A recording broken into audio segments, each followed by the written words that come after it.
Phakathi kwabaholi asebetheleke kuleli ukuzothamela ingqungquthela ye-G20 ezobe idingida ngezinselele esibhekene namazwe okubalwa kuzo ezomnotho, ukuguquguquka kwesimo sezulu. Kukhona undunankulu wase-India, umengameli wase-Malaysia, undunankulu wase-UK nabanye.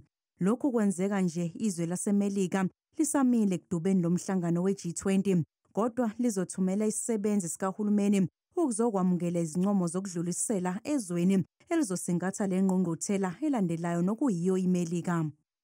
Kumanje idolobha laseGoli linamekwe imifanekiso yezinhloko zonke zamazwe ezizothamela lo mhlangano njengophawu lokuzemukela kuleli. Kwandiswe ezokuphepha kuyona yonke imigwaqo engenele eNasrec. Kusenjalo abantu baseNingizimu Afrika banemibono ehlukene ngaphambi kwengqungquthela i-G20 ezobanjwa kule mpelasonto.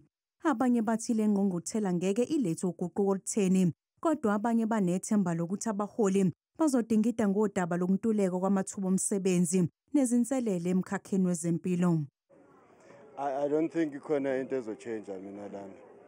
If ever singakhuluma ngendaba ukuthi khona into ezochange ne, if babe implement early from 1994 onward, maybe bekuzoba khona i-change.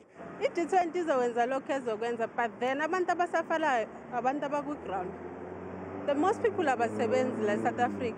I-black tax imenzani njengawe nje, ikwenzani i-black tax? Kuyondliwa emakhaya, abantwana bazobuyela esikoleni, idorobha lingcolile. So yini different ezokwenza ezofika ne-G20 those few days nje bese iyahamba?